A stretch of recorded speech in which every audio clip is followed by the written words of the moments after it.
ప్రముఖ పుణ్యక్షేత్రమైన శ్రీశైలంలో దసరా మహోత్సవాలు వైభవంగా జరుగుతున్నాయి. 6వ రోజు శ్రీ బ్రహ్మరాంబికాదేవి కాత్యాయని అలంకారంలో భక్తులకు దర్శనమిచ్చారు. హంస వాహనంపై కొలువుదీరిన శ్రీ స్వామి అమ్మవారికి ఆలయ అర్చకులు శాస్త్రోక్తంగా ప్రత్యేక పూజలు నిర్వహించారు. అమ్మవారిని పుష్ప పల్లకిలో అధిరోహించి ప్రత్యేక పూజలు నిర్వహించి కర్పూర హారతులిచ్చారు.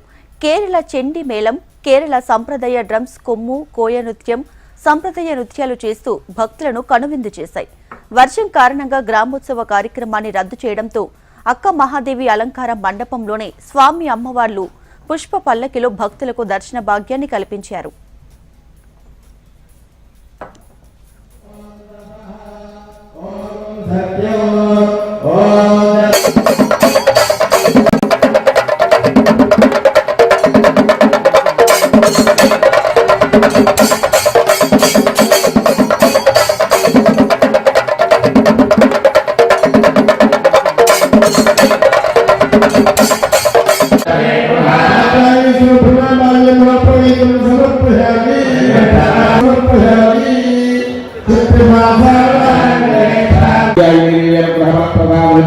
देवी सर्वरात्रि कात्यायनी देवी